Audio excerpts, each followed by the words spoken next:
Hi folks, and welcome to the Film channel. And I'm in the autumn woods again, and it's getting pretty cold. And well, it is November, and the dark season is upon us, and with it is come the season of stories.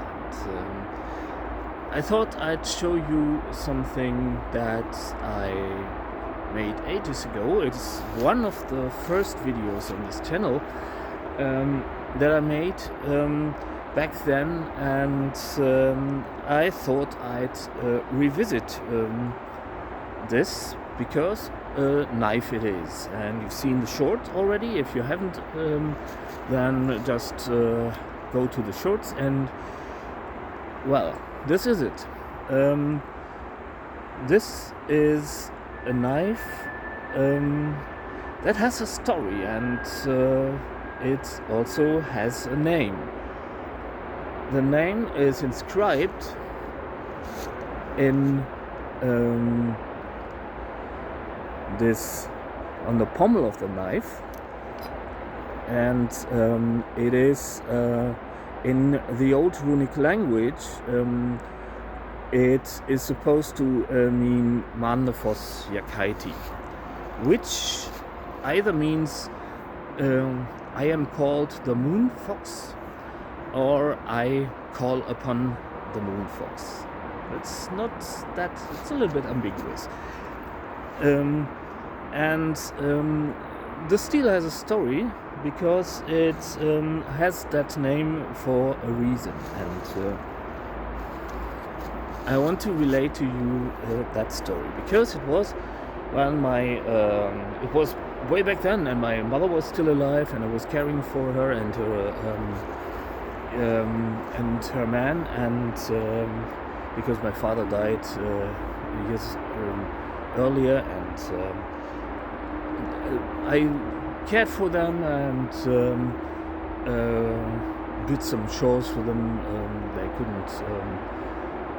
no longer do, and because they are both old, I'm still caring for her man, who is still alive, and I'm on the way to him to do some groceries for him and cook dinner and stuff, and I was on the return from their place, and I was walking through the nocturnal woods, and the moon was in the sky, and I was afraid back then, and I will come to that later. Still, and I think you all know the sensation walking through nocturnal woods, and there are this rustling and bustling in the underbrush, and there are noises that would normally daylight wouldn't bother you at all, but you don't see, and you interpret a lot of things into what you just heard. And I was alert.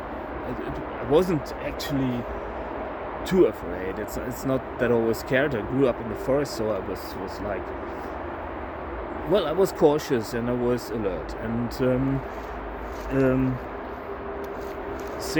thing is, I heard some rustling in the thicket, and I was my head torch and was looking for what was going on there, and I saw the light reflected in green eyes, and I was a little bit irritated because deer always have this silvery reflection in the eyes, and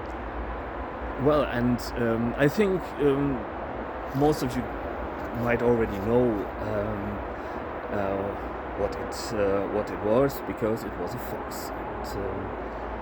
And, as I said, the moon was in the sky, and it was magical. It was really the silvery light of the moon, and it was almost like a dream road through this forest, because that silver on the trail and on the trees often create illusions where the paths headed, or maybe they are not illusions. Maybe it's really the case that the fairy realm opens in times like this. And I was really actually a little bit cautious, because it's still a fox, and fox could could have rabies and what have you, and it didn't get any better in that it was coming right at me, and I was like, oh. But I also didn't want to withdraw, and actually got my stick ready, and in case it would have been rabies, and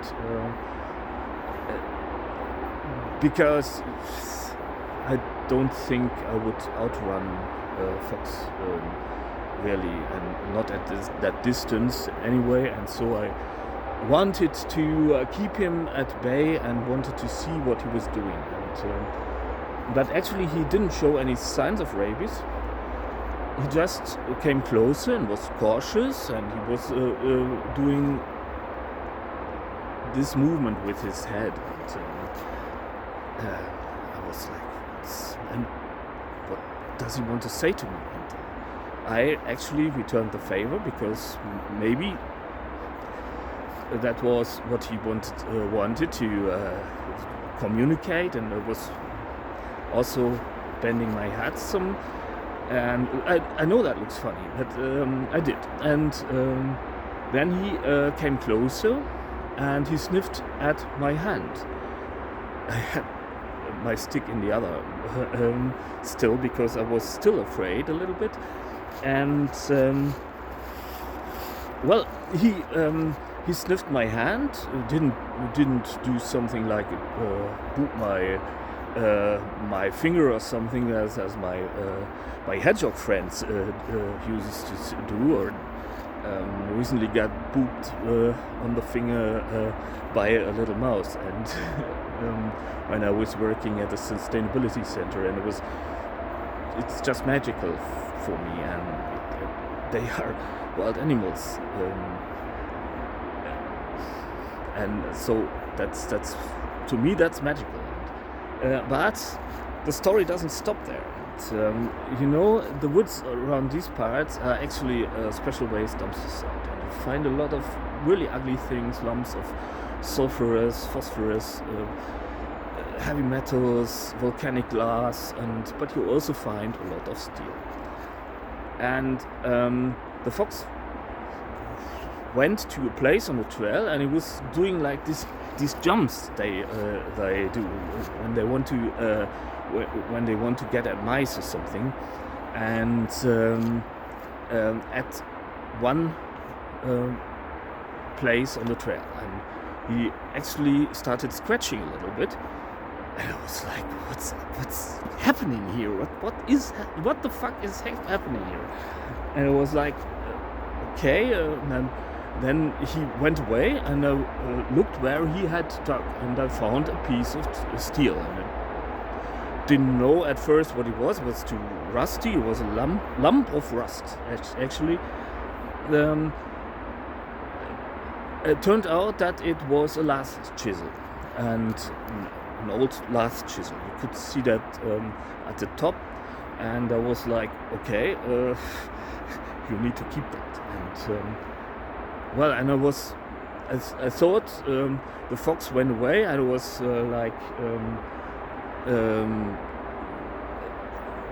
wanted to get out of the forest, because that was just a little bit overwhelming for me, because it was so magical, and you don't have to believe me, actually.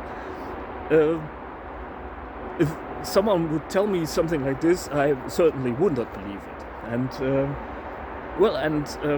anyway, I found the steel, and the fox was actually walking with me he was keeping his distance, and it was in the thicket, but he accompanied me to the edge of the woods, and then he went on his merry way, and I was really, really, well, I still don't know what to make of it. And but I was at the time I was working for business promotion, and I had a really crappy colleague, and she was like, well, and I don't want to talk bad about people, but if anyone deserves to be talked bad about, then this person certainly qualifies. But enough said, I needed some sort of an amulet, and at the time it was still liable to carry a knife that wasn't too long, and I was needing a knife all the time because I needed to do the recycling for the paper and what have you, and and I forged this knife from it, and I tried to engrave a fox head into it, and I don't know what happened there. It just happened, and did some file work, and on the other side there is a snake in the file work, and I forged it out, and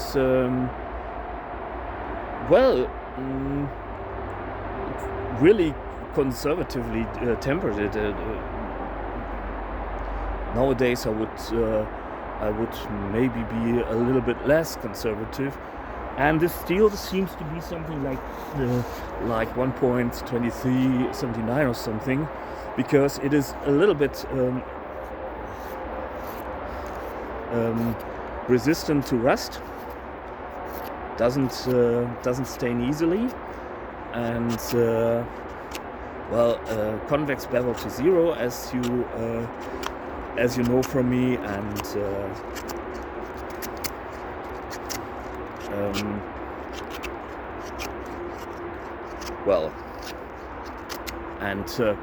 a selective quench. Also a little bit of a jimping here. Wouldn't do this nowadays, because if you are carving for extended periods of time, this sucks a little bit. And it was an apotropaion for me. It fended off evil. When I got an exceptionally shitty day at job, I knew this was on me, not because I wanted to cause any harm. Don't get me wrong. This wasn't because I wanted to harm anyone. But because it was a talisman for me, because this story was in it, and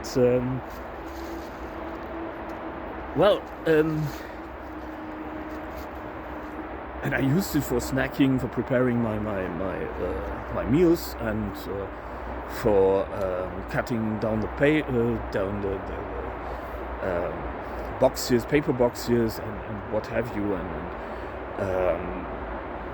cutting zip ties when we were doing events or something, and this was what I used it for. And, but it always had this apotropaic effect, and the thing is, it has rested in a drawer for several years, and because at one point there was somewhat of a change. I didn't notice it at first, but I did not. How to put that? This is a really difficult topic, and if when I talk about this, you must understand that I know how to take my own thoughts with a huge grain of salt, and I'm not tossing logic all overboard, because this is what I strongly believe in, is that myth and logic must go hand in hand, and logic is not all there is, and myth is not all there is, and they need to be brother and sister, and well, and but there is something going on here, and I think that any artist might know what I'm talking about. It is a really difficult topic, as I said, but there is a change, and there is something going on. And as I said, I don't know if you noticed, but I noticed with this knife, because it always conveyed meaning to me until it suddenly didn't. And this abrupt change was enough for me to get my mind thinking, because it wasn't anything that would happen just so. Maybe you just put it in a drawer and you forget it, and you haven't thought about it for some time, and then you take it back out again, and it's unchanged. Your stance towards it isn't changed with something like this, and this doesn't need to be. It's something like with a book. I don't know if you know that. Maybe you had some great novel you read when you were younger, and then you, several decades later, you take it to hand again and you read it, and it's a whole different book. And this is something that happens naturally and gradually. It is not that the book suddenly is absolute shit. You might maybe smile at your younger self. I get some fantasy novels I really loved when I was younger, and which make me, well, smile a little bit, sad, and in a sad manner or something, a little sad smile about the younger me who really dug into that. But this wasn't the case with this one, and I experienced this with several books too, and with several stories too, and it was, all of a sudden, it was as if the books, the stories, the myths, and also this knife suddenly had been poisoned. And I was really thinking hard about that, because well, I noticed that, and I couldn't make heads nor tails from it. And well, the peak of this sensation was near the end of the pandemic. And well, the thing is, it's not about the Rona, but it is.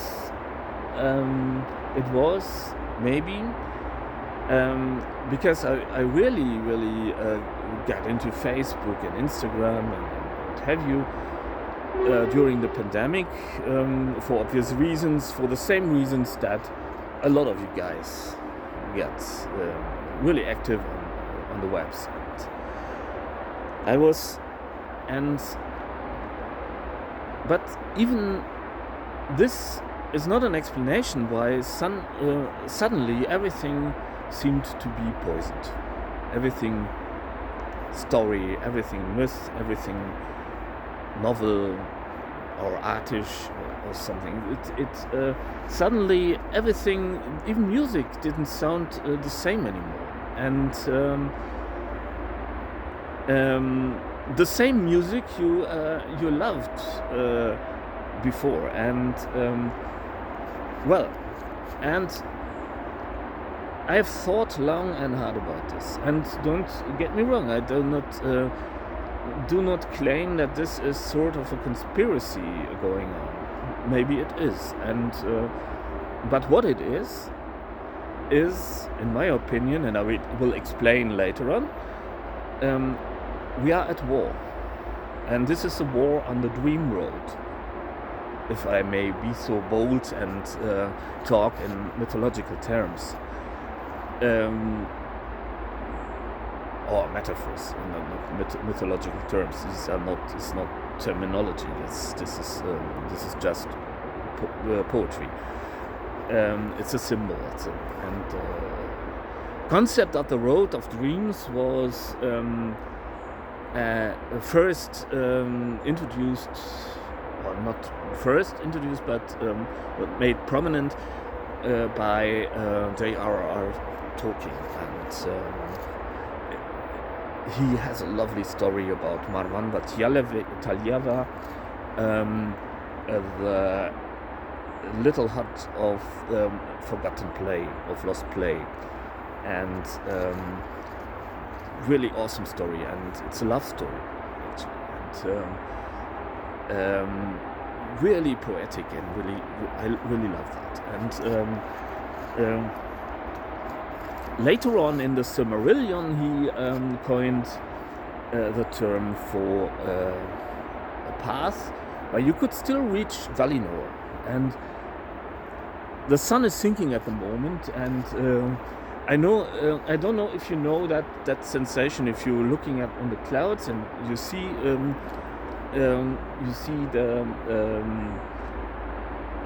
the clouds looking like a coastline. And this is what Tolkien was referring to as the Grey Havens, and beyond it, he said, lies the Road of Dreams. By the way, Gandalf in the Lord of the Rings goes by the name of Olorin in the Silmarillion, and he's a servant to Lórien, and this is the Lord of Dreams. And Ted Williams in his Austen Art series also refers to the Road of Dreams, and it was when I read his novels, The Witchwood Crown, which I really can recommend. It's really storytelling at its best, and not as cynical as other fantasy authors I could mention. And he also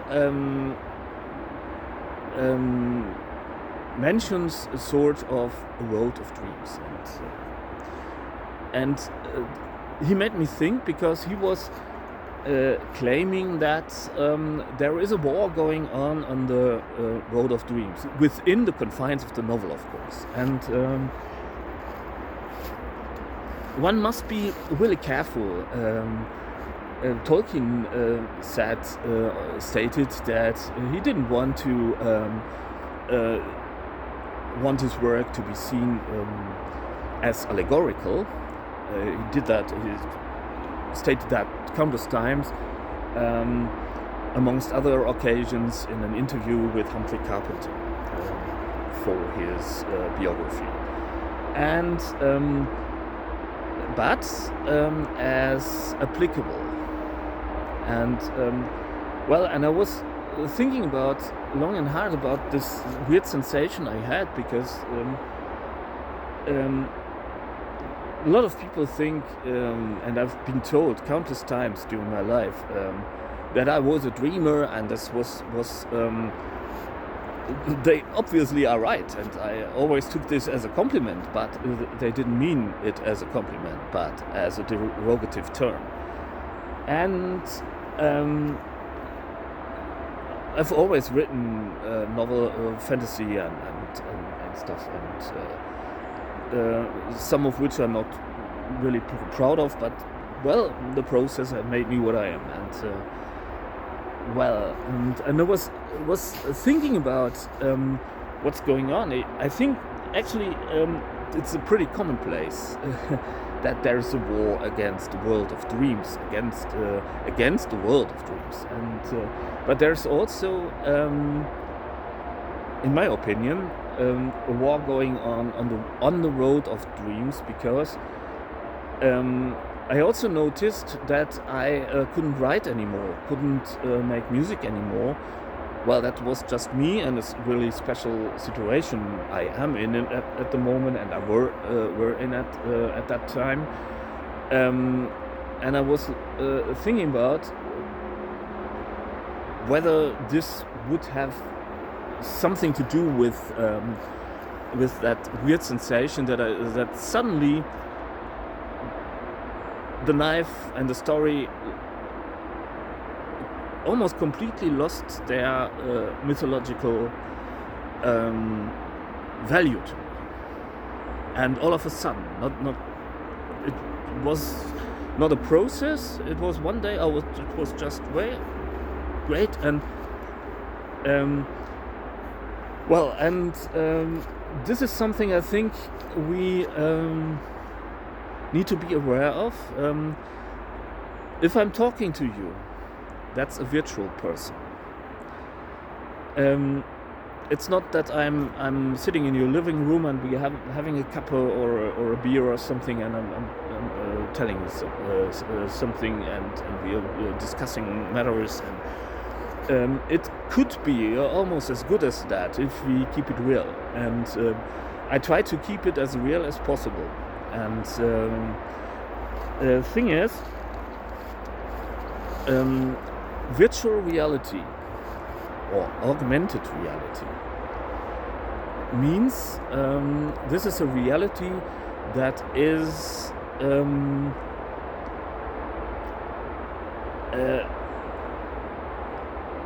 only virtualita.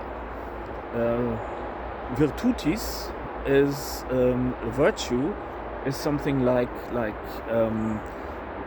a characteristic of something. And Mircea Eliade stated in Cosm and History that there is always a virtual image of anything that comes to be, of anything real. And the really intriguing thing is that modern quantum philosophy or quantum physics, which is sometimes not as distinguishable from each other than one might think, says something really similar. And he gives an example as the heavenly Jerusalem being the image ante quem of the real Jerusalem. And he quotes that in Babylon there was a founding myth that the Tiamat, the snake of chaos, had to be defeated with an iron nail, and in order to actually fix the image of Babylon on the city.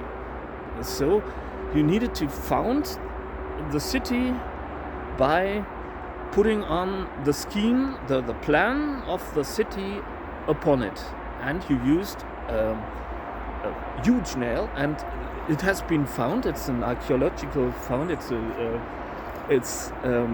an iron pillar of it, and it weighs 3 tons, and that is huge for that time. And we don't actually have too many great ideas how they made this, because what they had was they didn't have some furnaces like we have.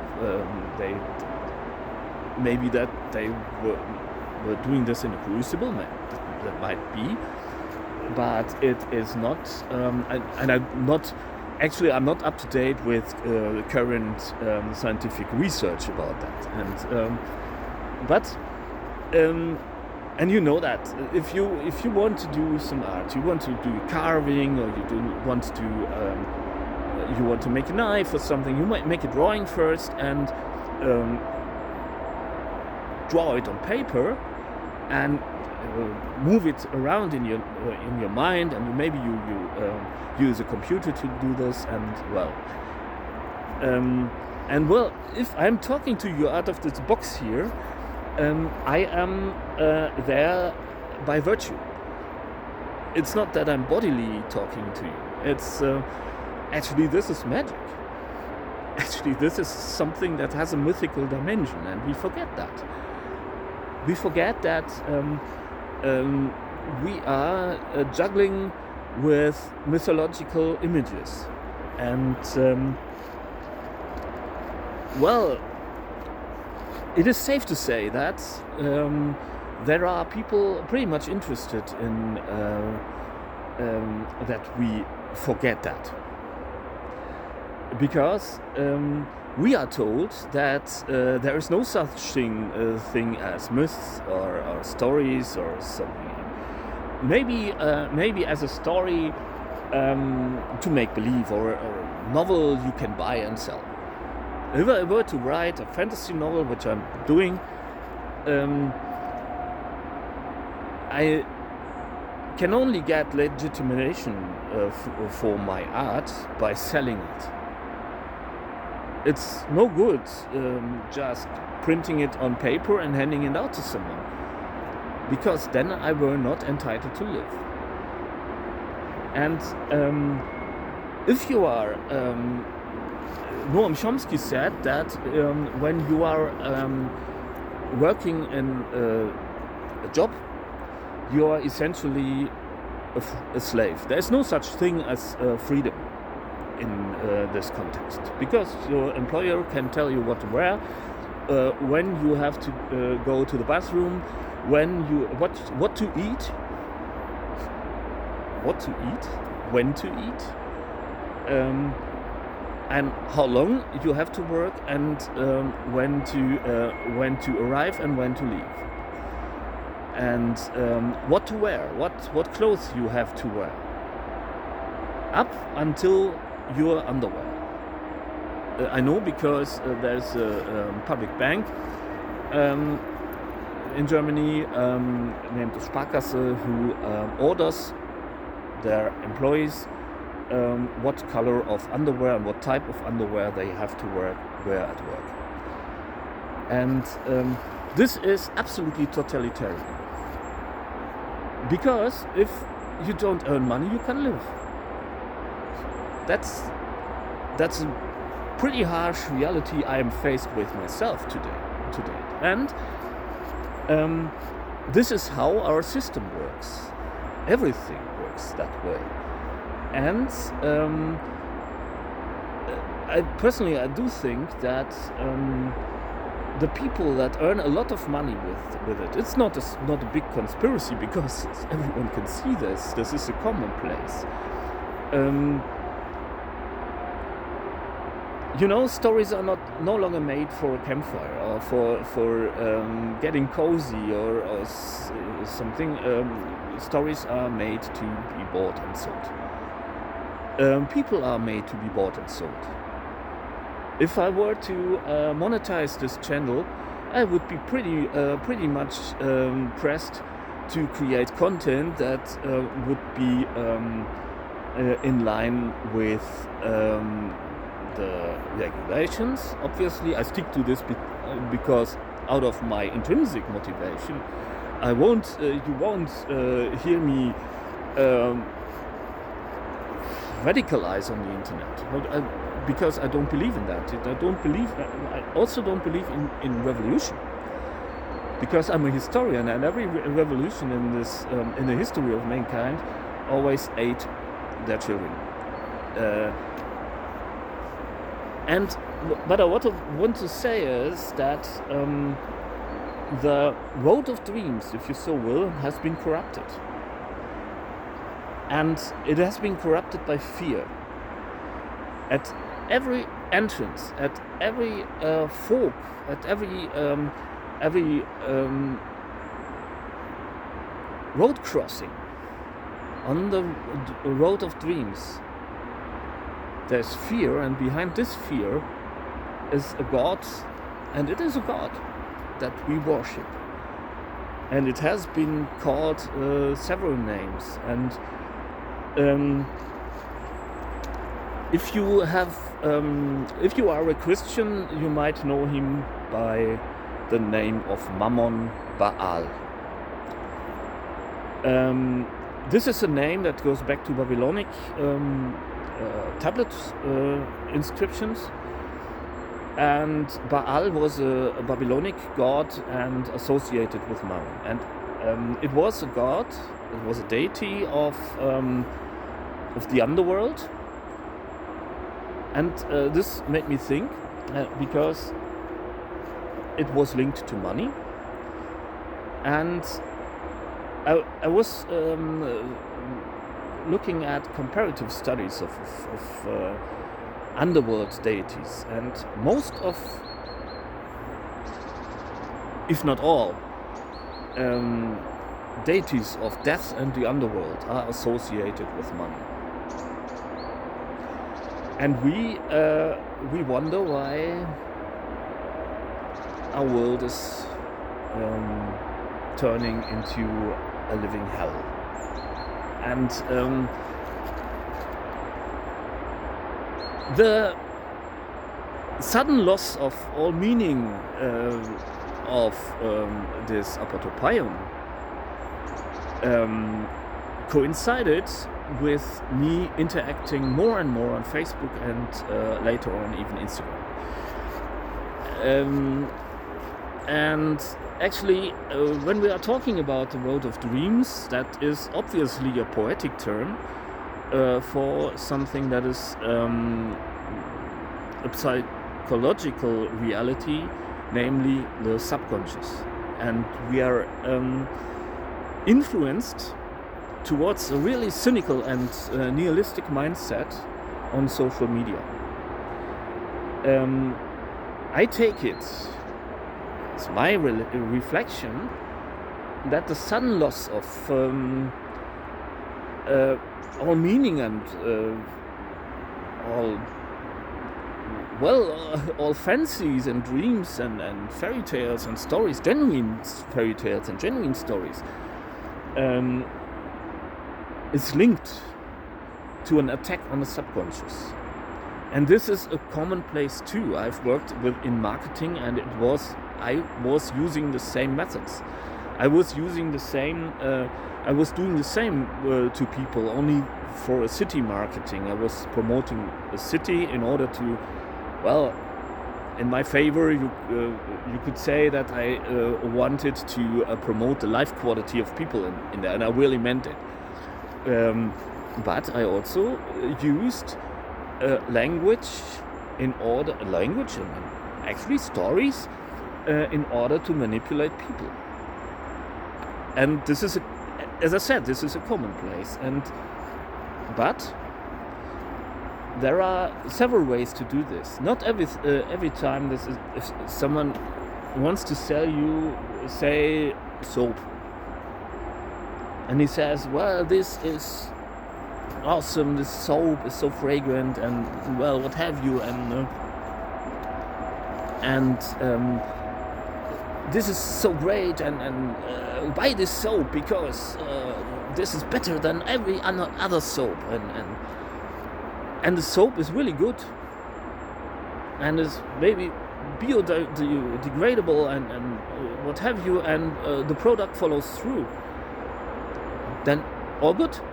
You just say what's in there and what you personally believe is the story of this soap, and you do it without lying. Because there's a difference between a story and a lie. If it were some bloody acid or special waste you were selling to people and call this the next best thing, the next big thing for stopping your aging process and what have you, and this is what happens. And the thing is, this deity is corrupting the Road of Dreams. and we have made it a deity. It's not that normally that would be a thing. And the world of dreams is something that, like the mycelium, we are just the fruiting bodies of the mycelium, as with mushrooms.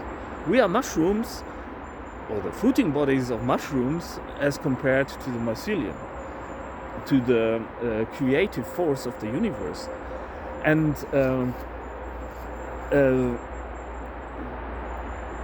you know, if you die and you assume you go to nothingness, and you're totally nihilistic, and you would say, well, there is nothing after death. Well, what's nothing but a blank sheet from which something will be born eventually? Because within the universe, you cannot imagine an absolute nothing, an absolute void. It's not possible. And not just philosophically, but also mathematically. There is no such thing as a zero, or there would not be negative numbers. Because this is sort of, well, I'm not a mathematician, and please correct me if I'm wrong. But you know, absolute zero is minus 273.4 degrees Celsius. That's absolute zero. Well, we did that because we assumed zero was everything, and then we discovered frozen nitrogen. And you know, it's a language, and the numbers are a language. And if I say 1, if I say 3, let's stick to linguistic terms, because this is what I actually can talk about. I'm not, as I said, I'm not a philologist, not a mathematician. And de Saussure was the first to address the topic. If I say tree, I haven't created a tree. I've uttered a T, an R, E, and another E. And by consensus, it is pronounced tree. It could also be called several different ways. And then there is a huge semantic field, what a tree actually is. And it doesn't come near its reality. We just try to utter sounds in order for our fellow human beings to understand what I mean when I say tree. And you know, the subconscious is linked to subsemantics. We cannot fathom the entirety of information in our surrounding, in our environment, and in the universe, let alone in the universe. And so we need vectors, and we need to create pathways through the semantic field that is the subconscious. The subconscious is linked to our inability to process information above, what was it, 1 million bit per second, and that's not a lot. We try to develop computers and what have you in order to better that, but we are still left with something we cannot comprehend. We cannot fathom the entirety of the internet too, which is an artificial device we have created, a tool. And the thing is that the internet at the moment is something really, really dangerous, and AI is even more dangerous. Not because it were dangerous per se, but because we tend to simplify our own minds, and we are depriving ourselves of myth and and stories and our way to making sense of the world. And this is because we when I say we worship Mammon Satan, that's obviously a provocation, and this is obviously a really great abbreviation. And actually, if I were to give a mythological lecture, I needed to clarify this. It's not that I need that I can state it just so, because Mammon Satan is something that stands for a certain mindset. It is the anything goes. It is the desire to commit the cosmic crime, to turn the order of the universe upside down, and by power. And it's not about the money, it's about the power. We are not talking about money anymore. We are talking about Bitcoin and virtual currencies. And this is pretty dangerous, because it corrupts what we as humans are. And we need stories like this. We need an Apotropaion sometimes. Even if it's just a talisman to remind us of something beautiful that just happened to us.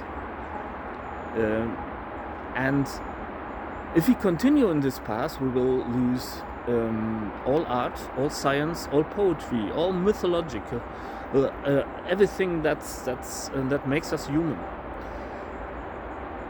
The question is, do we want that? And it is not possible to just upload your conscience into a computer and you will be immortal. It's not going to happen.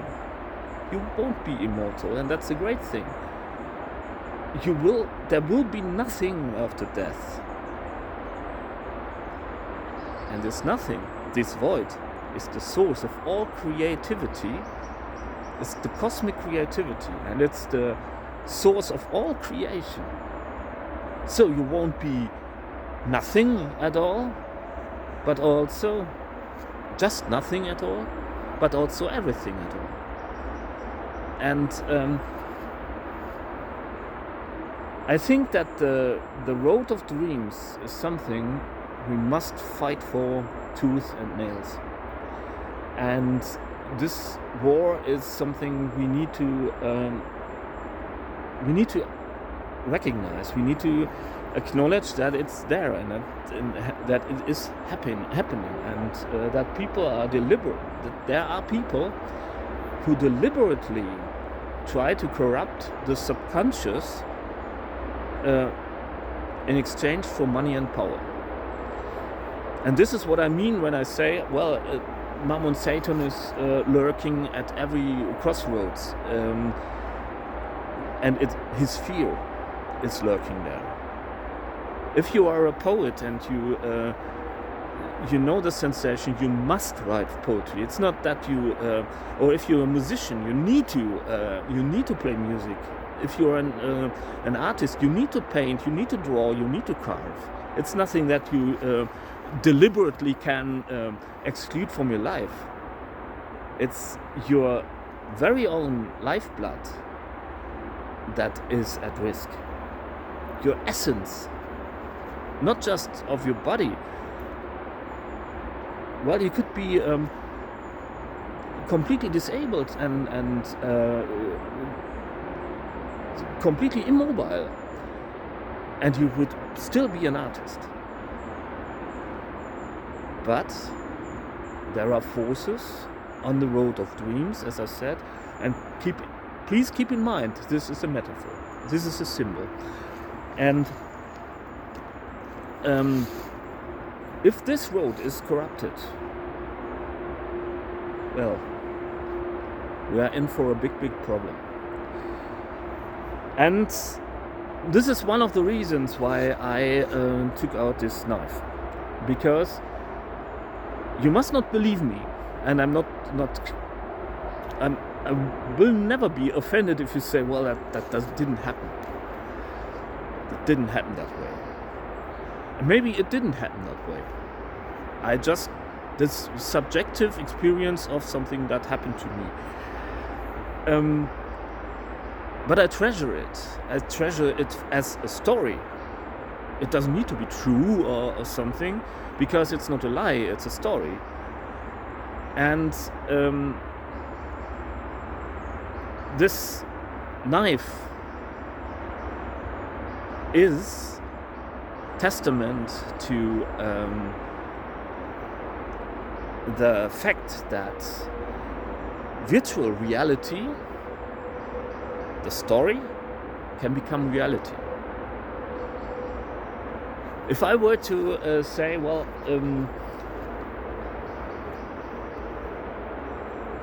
there is a race like Judah, and I stay a little bit realistic with creating these special people, and then I create the material culture around it and the cultural concepts, and then I convince people to say, well, let's live like the Judah, let's have some methobrowery, let's sit around the campfire and celebrate the darkest night of the year and sip away on methobrowery.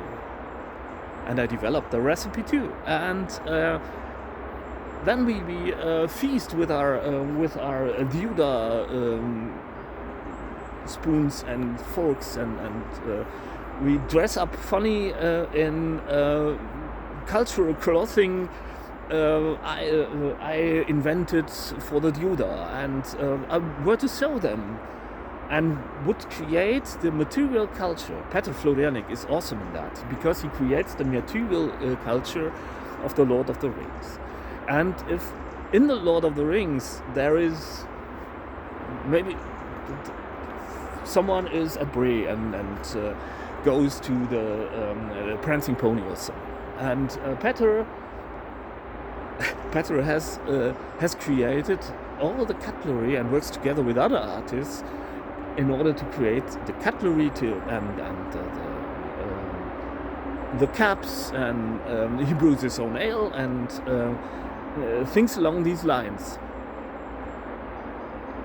And you use this, you drink the ale, and you drink it from a vessel that I think Boita is his name, created, and well, is it a lie? Is it a story, or is it reality? And if I talk to you from a box and you listen to me or watch me, it's nothing much to listen, nothing much to watch here, but and we were to meet in person. Is it still virtual reality, or is it reality? So I cannot emphasize enough, do not underestimate the road of dreams. These are just little examples. And cosmology and quantum physics has some pretty daft assumptions about the reality of things, and about the nature of time itself, of time and space itself. So I want to usher a really grave warning. This war is not child's play, and this war is happening. And the people who wage it are not aware of the consequences, or they don't care, because the only thing they care for is money and power. They don't take responsibility for the road of dreams, as I want to say, or virtual reality. They don't our politicians and our tech tycoons and what have you, they just don't care. They don't act responsibly with these things that might as well have as much grave consequences as a nuclear assault weapon. Cherish your little talismans. Tell stories. Even fairy tales. It's a story. And enjoy the dark season for the very reason that it is also the season of stories and getting cozy. That said, you know what I want to say. Thanks for watching. Thanks for bearing with me. It's a difficult topic, I don't know. I hope you enjoyed the reacquaintance with Máandevos. Show it again.